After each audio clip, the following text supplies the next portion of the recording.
Hola chicos, buenos días o buenas tardes, dependiendo de cuándo veáis el vídeo. Este es el primer tutorial para los alumnos de primero de bachillerato. Bueno, antes de nada, desearos primero que vosotros y vuestras familias estéis bien y que lo más importante es tener salud, como lo que os comenté en el tutorial inicial para todos los alumnos. Bien, en estos primeros tutoriales de bachillerato vamos a ver el tema 5. El tema 5 es el de los sacramentos. Se divide en 4 partes, ¿de acuerdo? Ahora en este primer tutorial vamos a ver la primera parte del tema 5 de los sacramentos, lo que sería sacramentología en general. Bien, primero, ¿qué es un sacramento? ¿O cómo se define un sacramento? Signo visible de la gracia invisible que la contiene y la provoca. Todo sacramento tiene 3 partes. Sacramentum tantum, que es la materia y la forma, o sea, de cada sacramento vamos a ver cuáles son los elementos físicos que se usan y cuáles son las fórmulas que se pronuncian los sacerdotes, los obispos o los diáconos, ¿de acuerdo? Y luego, después del sacramentum tantum, res tantum es la gracia santificante, o sea, Cristo ex opere operato. Significa que Cristo transmite la gracia a través de los 7 sacramentos. Y después está res et sacramentum, que sería la unión de sacramentum tantum y res tantum, que sería la celebración litúrgica. De cada sacramento vamos a ver 3 cosas. El sacramentum tantum, la materia y la forma, los elementos físicos y las fórmulas que se pronuncian. Vamos a ver el restantum, la gracia santificante, y también vamos a ver el ministro, o sea, quién puede administrar cada sacramento. ¿De acuerdo? Jesucristo es el sacramento original. Significa que es la fuente de los 7 sacramentos. La Iglesia Católica es el sacramento primordial. Administra los sacramentos como cuerpo de místico de Cristo en nombre de Jesucristo. ¿De acuerdo? Hay 3 sacramentos que se dice que imprimen carácter. Imprimir carácter significa que Dios pone su sello, como si dijera, de mi propiedad, que solo se pueden celebrar una vez: bautismo, confirmación y orden sacerdotal. También hay 3 sacramentos que se llaman sacramentos de iniciación, que son 3. Bautismo, Cristo nos libera del pecado original. Confirmación, por este orden: confirmación, Cristo nos acompaña en el sufrimiento. Comunión, Cristo da sentido a la existencia humana. ¿De acuerdo? Por tanto, de cada sacramento vamos a ver sacramentum tantum, materia y forma; res tantum, la gracia que transmite Cristo a través de los sacramentos, Cristo ex opere operato; y después el ministro que puede celebrar cada sacramento. Bien, vamos primero con el bautismo. El bautismo, sacramentum tantum del bautismo. La materia y la forma que se utilizan. Primero, la materia, yo voy a decir el cómo se celebra, ¿de acuerdo? Para que se pueda entender la materia. Primero, el sacerdote realiza un exorcismo. Cuando le pregunta: padres y padrinos, ¿renunciáis a Satanás y a todas sus tentaciones? ¿De acuerdo? Está realizando un exorcismo. Después, el sacerdote coge el óleo para los catecúmenos y se lo pone en el pecho al bebé. ¿De acuerdo? Primero hace el exorcismo y después en el pecho del bebé pone el óleo para los catecúmenos. El objetivo del óleo para los catecúmenos es extender la eficacia del exorcismo que ha hecho el sacerdote y preparar al bebé para recibir el bautismo. Después viene el agua bendita, que normalmente es por infusión, o sea, echar agua en la cabeza. Primero el exorcismo, después el óleo para los catecúmenos en el pecho, el agua bendita en la cabeza, y después encima de la cabeza se pone un pañuelo blanco, ¿de acuerdo? Que representa que ese niño, esa persona, ya forma parte de la Iglesia Católica, ¿de acuerdo? ¿Cuál es la fórmula que se pronuncia? Yo te bautizo en el nombre del Padre y del Hijo y del Espíritu Santo, ¿de acuerdo? ¿Quién puede bautizar? Pueden bautizar el obispo, un presbítero es un sacerdote normal y corriente, o un diácono. Los diáconos son ministros que asisten a los sacerdotes. Pero también en casos de urgencia, Si el bebé, por ejemplo, va a morir, puede administrar el bautismo cualquier persona esté bautizada o no, siempre y cuando cumpla dos cosas. Primero, que tenga la intención de hacer lo que hace la Iglesia, que es bautizar. Y después, que pronuncie la fórmula trinitaria. Yo te bautizo en nombre del Padre, del Hijo y del Espíritu Santo. Bien. Restantum, la gracia que transmite Jesucristo a través del bautismo. Quedamos sepultados en la muerte de Cristo, Cristo borra el pecado original, resurgimos como criaturas nuevas, incorporados a la Iglesia Católica, que es el cuerpo místico de Cristo, somos templo del Espíritu Santo, sacerdote, profeta y rey. Tened en cuenta que el sacerdocio del bautismo es más importante que el sacerdocio de los curas. ¿De acuerdo? El sacerdocio de los curas es de servicio.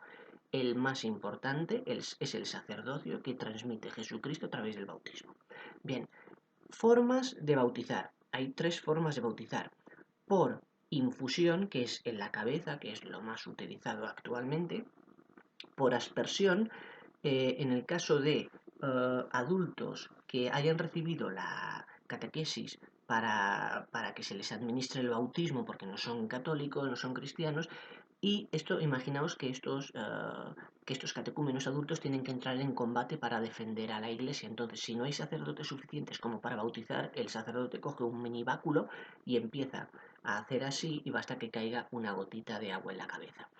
Y después está por inmersión, en una pila bautismal grande. Entonces, el bautismo por inmersión se utilizaba mucho cuando la Iglesia empezó su andadura en el Imperio Romano. Tened en cuenta que el modelo de bautismo es el de adulto, no es el de niño. ¿De acuerdo? Luego, ¿qué tipos de bautismo hay? Tenemos el bautismo normal, que es una persona, un bebé se le bautiza o un adulto recibe catequesis. Luego está el bautismo de sangre, un adulto que está recibiendo catequesis para que se le administre el bautismo y este adulto muere defendiendo a la iglesia. Entonces, esta persona queda bautizada, bautismo de sangre, y no solo eso, sino que va al cielo, directo al cielo. Y luego está el bautismo de deseo, lo mismo, un adulto que quiere ser bautizado muere antes de recibir el bautismo, pues queda bautizada por bautismo de deseo, ¿de acuerdo? Vamos ahora al sacramento en sí, el sacramento de la confirmación. Sacramentum tantum del sacramento de la confirmación. Materia, el óleo para los catecúmenos y después la señal de la cruz, ¿de acuerdo? La forma, ¿cómo se hace? eh, el ministro, que suele ser el obispo del lugar, el obispo ordinario del lugar, coge el óleo para los catecúmenos en su pulgar derecho, hace la señal de la cruz en la frente y dice, recibe por esta señal el don del Espíritu Santo. ¿De acuerdo? Entonces, restantum, la gracia santificante que transmite Jesucristo, aumenta la unión con Él, aumenta los dones del Espíritu Santo y aumenta la unión con la Iglesia, que es el cuerpo místico. ¿Quién puede celebrar la confirmación? Normalmente es el obispo, normalmente, aunque el obispo después puede delegar en algún responsable. Pero en casos de extrema necesidad, según el RICA, que el RICA es el ritual para la iniciación de cristianos adultos, dice que en casos de extrema necesidad cualquier sacerdote puede bautizar, pero en casos de extrema necesidad, igual que en el caso del bautismo, cualquier persona, bautizada o no, puede bautizar, pero en casos extremos. ¿De acuerdo? Bien, entonces hemos visto el bautismo y la confirmación, hemos visto sacramentum tantum, materia y forma, hemos visto restantum, la gracia santificante, y el ministro que puede celebrar el sacramento. Ahora, antes de pasar a la comunión, vamos a pasar a los otros sacramentos. Vamos a pasar a la penitencia o a la confesión. Sacramentum tantum. Materia. Materia es cuando la persona se confiesa, es la confesión de los pecados. La forma es cuando viene la absolución por parte del sacerdote, ¿de acuerdo? Entonces, el sacerdote lo que hace es absolver los pecados de la persona, ¿de acuerdo? Dios Padre misericordioso que reconcilió consigo al mundo que reconcilió consigo al mundo por la muerte y la resurrección de su Hijo, y derramó el Espíritu Santo para la remisión de los pecados, te conceda en el nombre de la Iglesia el perdón y la paz. Y yo te absolvo de tus pecados en el nombre del Padre, del Hijo y del Espíritu Santo. Y la persona tiene que responder, amén. Entonces el sacerdote continúa diciendo, sí, ah, la pasión de nuestro Señor Jesucristo, la intercesión de la bienaventurada Virgen María, de todos los santos, el bien que hagas, el mal que puedas sufrir, te sirvan como remedio de tus pecados, aumento de gracia y premio de vida eterna. Amén. ¿De acuerdo? Vete en paz, que el Señor te acompañe y la Virgen te proteja. ¿De acuerdo? Después, res tantum, o sea, la gracia santificante Cristo, lo que hace es reparar los daños provocados por el pecado. ¿Quién puede confesar? El ministro, obispo o sacerdote. Un diácono no puede confesar. Veremos que un diácono no puede confesar, no puede consagrar, no puede confirmar, ni puede dar la extrema unción o unción de los enfermos. ¿De acuerdo? Entonces ya hemos visto la penitencia. Orden sacerdotal. Este es uno de los sacramentos también que imprime carácter junto al bautismo y a la comunión. Entonces, la orden sacerdotal, sacramentum tantum, materia y forma. Materia es, en el caso de la ordenación de futuros sacerdotes, se les crisma las manos a los seminaristas, a los que van a ser sacerdotes, se les crisman las manos con el santo crisma, ¿de acuerdo? Y a los que van a ser ordenados obispos se les crisma la cabeza con el santo crisma. Después, la forma es la fórmula que se pronuncia. La res tantum, o sea, la gracia santificante, un sacerdote es in persona Christi capitis, o sea, por el ministerio que ha recibido puede convocar y hacer visible a Jesucristo en la comunidad, que es la consagración durante la misa propiamente dicha. Y después, ¿qué ministro puede administrar la orden sacerdotal? En el caso de ordenar sacerdotes sería el obispo, y para ordenar a un nuevo obispo se necesitan 3 obispos. ¿De acuerdo? Y ahora vamos a la unción de los enfermos, también conocida antiguamente como extrema unción. Sacramentum tantum. La materia pues sería el óleo, ¿de acuerdo? Y la confesión de pecados, ¿de acuerdo? El santo óleo y la unción propiamente dicha. La forma, ¿cómo se administra la unción de los enfermos? Primero se confiesa a la persona, después se le administra la unción con el óleo para los enfermos y después se le administra el santo crisma, que es perdón, a ver, me he liado un poco. Primero se confiesan los pecados, después se le administra el óleo para los enfermos y después se le administra el viático, que es la comunión. ¿De acuerdo? Por tanto, confesión de pecados, unción y comunión o viático. ¿De acuerdo? Bien, esto es la extrema unción. ¿Cuál es la restantum, la gracia santificante? Que Cristo sana a la persona, le perdona los pecados, repara los daños provocados por el pecado y prepara a la persona para la vida posterior. ¿De acuerdo? Luego está el matrimonio. El matrimonio, sacramentum tantum. La materia es el sí quiero que yo doy. La forma es el sí quiero que yo recibo de mi pareja. Si yo me voy a casar, materia, el sí quiero que yo doy. Forma, el sí quiero que yo recibo de mi pareja. Restantum, la gracia santificante.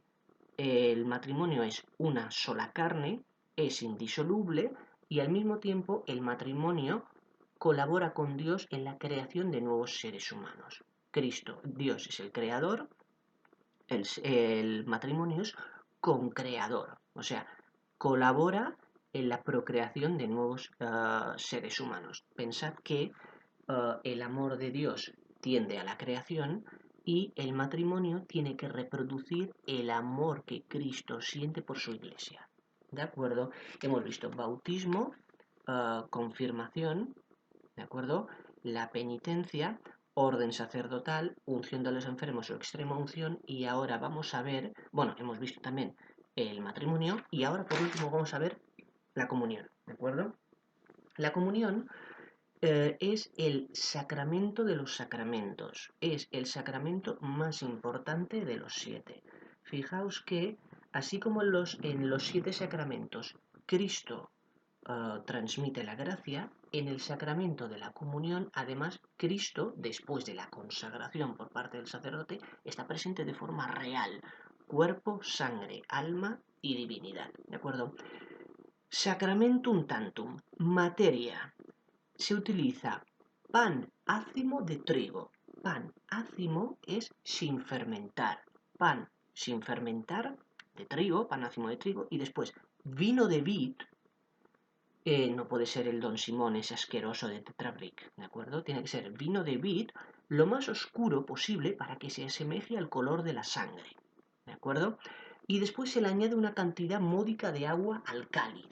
En el cáliz se pone el vino y una cantidad módica de agua. ¿De dónde sale esta cantidad módica de agua? Porque en los evangelios no pone que en la última cena Jesucristo, la última cena es la institución de la Santa Misa, como vimos en el especial Semana Santa. Jesucristo en los evangelios no pone que mezclara en la última cena en la copa, en el cáliz, en el santo grial, no pone que mezclara con agua, con el vino dentro del cáliz. ¿De dónde viene eso de la cantidad módica de agua? Viene del Evangelio de San Juan, capítulo 19. Jesucristo está crucificado y muerto, y entonces, para que muera antes, le van a romper las piernas, se las van a quebrar. Pero el soldado ve, el soldado romano ve que Cristo está muerto, entonces no le rompe las piernas, no se las quiebra. Y coge una lanza y le da un lanzazo en un costado. Y dice, Juan capítulo 19, y de la herida del lanzazo brotó sangre y agua, ¿de acuerdo?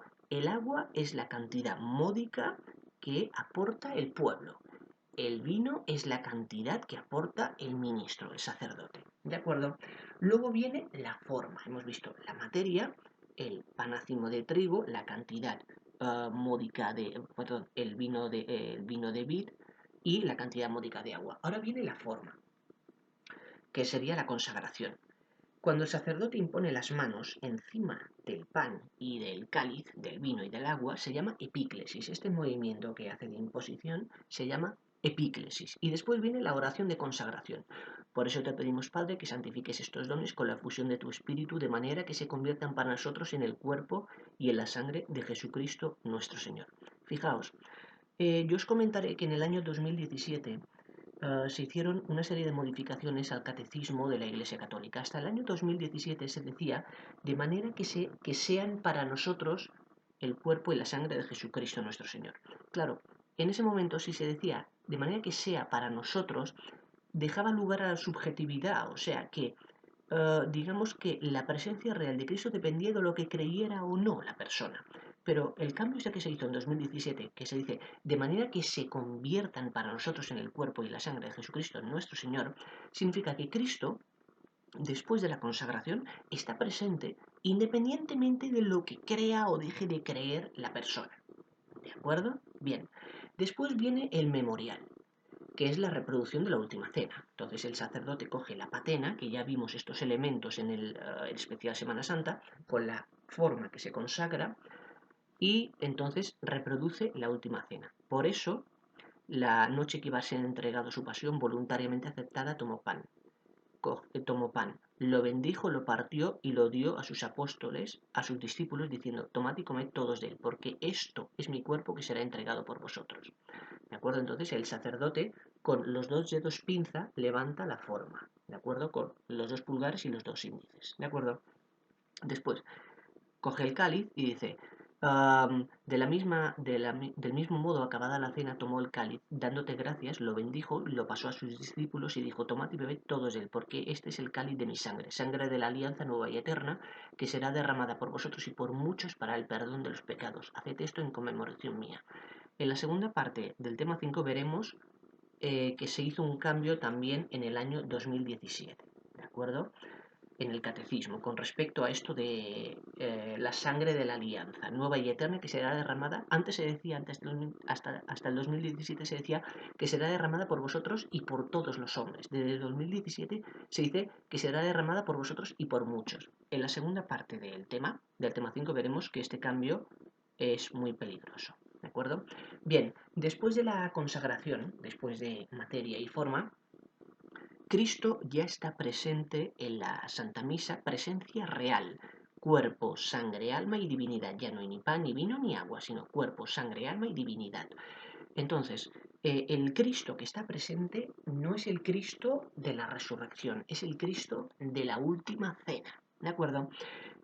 Una cosa, el proceso metafísico que nos explica ah, cómo el pan, el vino y el agua se convierten en cuerpo, sangre y alma y divinidad de Cristo se llama transubstanciación. Y lo explicó Santo Tomás de Aquino, este proceso, utilizando la metafísica de Aristóteles. Si os acordáis, cuando vimos el tema 4, la primera parte, lo de los presocráticos, Sócrates, Platón y Aristóteles, vimos una de las cosas, la metafísica de Aristóteles. Aristóteles decía, tenemos una sustancia en sí misma, después tenemos las causas de la sustancia, causa material, de qué está hecha la sustancia, causa formal, qué forma tiene, causa eficiente, quién ha hecho esa sustancia, causa final, cuál es el objetivo de esa sustancia. Y después están los accidentes de la sustancia, cantidad, calidad, espacio, tiempo, relación, situación, pasión, posesión y acción. ¿De acuerdo? Después de la transubstanciación, lo que es la esencia de pan, vino y agua son sustituidas por Jesucristo. Claro, lo que define lo que nosotros percibimos, las causas, la material, la formal, la eficiente, etcétera, y los accidentes, quien lo define es la esencia de la sustancia. La esencia de pan, vino y agua son sustituidas por la presencia real de Cristo. Por tanto, la esencia de Cristo define lo que nosotros percibimos. ¿De acuerdo? Yo os he puesto también el caso del luteranismo. En el caso de los luteranos o protestantes, ellos hablan de consubstanciación. ¿Por qué? Porque, según Lutero, que no entendió bien la metafísica de Aristóteles, como no cambian los accidentes de la sustancia, entonces no existe una sustitución de esencias de sustancia. O sea, Cristo no sustituiría al pan y al vino y al agua, sino que convivirían las dos esencias dentro de la sustancia. Claro, Lutero no entendió bien la metafísica de Aristóteles. Él pensó que los accidentes de la sustancia son la esencia de la sustancia. Cuando él dijo, pues la cantidad o la forma de la hostia que se va a consagrar no cambia. La forma sigue siendo igual, la cantidad sigue siendo igual, la materia sigue siendo igual, no hay ningún cambio a nivel perceptivo o sensorial. Entonces, él creyó que al no cambiar los accidentes de la sustancia, no cambiaba del todo la esencia, y él confundió los accidentes de la sustancia con la esencia de la sustancia en sí misma. ¿De acuerdo? Y también los luteranos nos dicen que nosotros solo tomamos la forma, lo que serían las formas consagradas, las hostias consagradas, y que solo comeríamos el cuerpo de Cristo. No es verdad. En una forma consagrada, en un trocito de nada, hay cuerpo, sangre, alma y divinidad. Y en el cáliz, después de la consagración, hay cuerpo, sangre, alma y divinidad. O sea, cuando una persona comulga, con una forma consagrada, comulga a Cristo entero, cuerpo, sangre, alma y divinidad, ¿de acuerdo? Y sí, luego sí, espera que estoy siguiendo aquí. Bueno, los apuntes. Restantum, la gracia santificante. Cristo da sentido a la existencia humana. ¿De acuerdo? Cristo presente da sentido a la existencia humana. La comunión o la Santa Misa instituida por Jesucristo en la última cena, tal y como vimos en el especial Semana Santa, es el sacramento de los sacramentos. Cristo transmite la gracia y además está presente de forma real, cuerpo, sangre, alma y divinidad. Elementos que hay que tener en cuenta en la Santa Misa. Primero, que el sacerdote, después de presentar las especies, después de hacer el ofertorio y antes de consagrar, tiene que purificarse las manos. ¿De acuerdo? Después de administrar la comunión a los fieles, tiene que purificar la patena, que ya lo vimos en especial Semana Santa, y tiene que purificar el cáliz, ¿de acuerdo? Luego otra cosa, y es que el sacerdote durante la consagración no puede partir la forma, ¿de acuerdo? Tiene que cogerla con estos dos dedos, con los dedos pinza, con los dos pulgares y los dos índices, ¿de acuerdo? Después, el cáliz, cuando coge el cáliz, no puede tocar las yemas de los dedos, de los pulgares y los índices no pueden tocar el cáliz. Lo tenéis explicado en los apuntes, pero se tiene que coger así y después así. El cáliz tiene que quedar en medio de esa especie de corazón, el tronco del cáliz tiene que quedar en medio. O sea, Los pulgares, las yemas de los pulgares y los índices no pueden tocar el cáliz en ningún momento. ¿De acuerdo? Después, vimos bueno, qué características debe tener una misa. Memorial, presencia real, acción de gracias, actualización de los efectos salvíficos, ministro epíclesis y sacrificio incruento. Sacrificio incruento significa que Cristo se vuelve a donar, pero no hay crucifixión. ¿De acuerdo? Y luego, para terminar esta primera parte, los elementos, si os acordáis, en el especial Semana Santa vimos los elementos que se utilizan en la Santa Misa. La patena, que es la bandejita en la que pone la forma el sacerdote que va a consagrar, tenemos el cáliz, tenemos el purificador, que es ese pañuelito blanco que se utiliza para purificar la patena, el cáliz. Luego tenemos también bueno, las vinajeras en las que viene el vino y el agua, ¿de acuerdo? Dos vinajeras.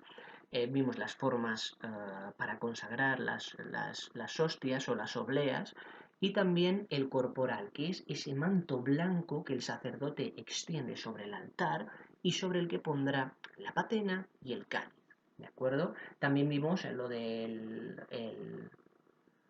el libro que utilizan los sacerdotes para la liturgia, ¿de acuerdo?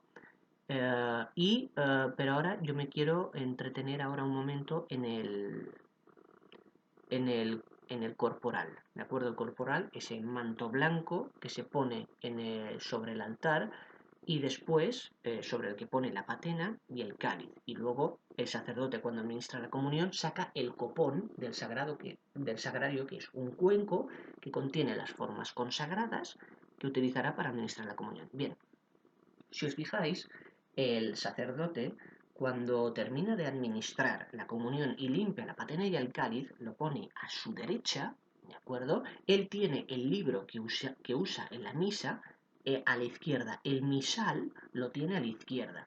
Y él a su derecha pone el cáliz, después pone la patena, después pliega el corporal y lo pone todo encima a su derecha. Por tanto, tenemos el misal, que es el libro de instrucciones que utiliza el sacerdote para la misa, el libro ese que os enseñé, ese grueso, rojo, y a la derecha pues pone, cuando ya ha terminado de administrar la comunión y de haber limpiado todo, pone el cáliz, la patena, el purificador y el corporal, lo pliega y lo pone encima del todo a la derecha.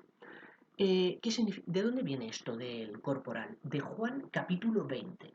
En Juan capítulo 20, María Magdalena va al sepulcro y encuentra la losa, la puerta, la piedra que cerraba el sepulcro, la encuentra desplazada, abierta. Entonces va corriendo y le dice a los apóstoles Pedro y Juan que han robado el cuerpo del Señor. Entonces Pedro y Juan van corriendo, Juan llega antes porque es más joven, pero no entra en el sepulcro, deja que Pedro entre antes. Cuando entran, primero entra Pedro y después entra Juan. Ven las vendas con las que cubrieron el cuerpo de Cristo en el suelo tiradas, pero el santo sudario, que era lo que cubría el rostro de Jesucristo, estaba bien plegado a un lado, en un rincón. No estaba tirado con las vendas, estaba bien plegado. Y dice Juan capítulo 20, y Juan vio y creyó. ¿Cómo es posible que viendo el santo sudario bien plegado y en un rincón, Juan creyera? Porque viene de la tradición del maestro y el aprendiz. El maestro enseña al aprendiz a poner la mesa, ¿de acuerdo? Y después, mientras el maestro está comiendo, el aprendiz está a una distancia prudencial esperando a que su maestro termine de comer. Fijaos, si el maestro se levanta, coge la servilleta, se limpia la boca, las manos, hace un nudo y la tira encima de la mesa y se va, le está indicando al aprendiz que puede quitar la mesa, que no va a volver. En cambio, si el maestro se levanta y coge la servilleta, la pliega bien y la pone al lado del plato y se va, le está indicando al aprendiz: no quites la mesa, porque voy a volver. Jesucristo utilizó esto mismo, ¿de acuerdo? Por eso Juan lo entendió, o sea, al Cristo, al quitarse el sudario de la cara y al plegarlo y dejarlo bien puesto, estaba dando a entender a los apóstoles que había resucitado y que lo volverían a ver. ¿De acuerdo? Yo os he dicho antes, el sacerdote, cuando termina la Santa Misa, cuando termina de administrar la comunión y de limpiar la patena y el cáliz con el purificador, pliega bien el corporal y lo pone encima del cáliz, de la patena y del purificador. ¿De acuerdo? ¿Qué significa esto? Que de la misma manera que el maestro le está indicando al aprendiz que no quite la mesa porque va a volver, de la misma forma que Jesucristo, al plegar bien su sudario, el santo sudario, estaba indicando que había resucitado y que lo iban a volver a ver, el sacerdote le dice a los fieles que Cristo volverá a estar presente en la próxima Santa Misa. ¿De acuerdo? Y bueno, con esto hemos acabado el primer tutorial del tema 5. Tema 5, primera parte. Ya a partir del segundo tutorial remataremos la Santa Misa y empezaremos ya con el matrimonio católico, pero en el segundo tutorial. Adiós, adiós.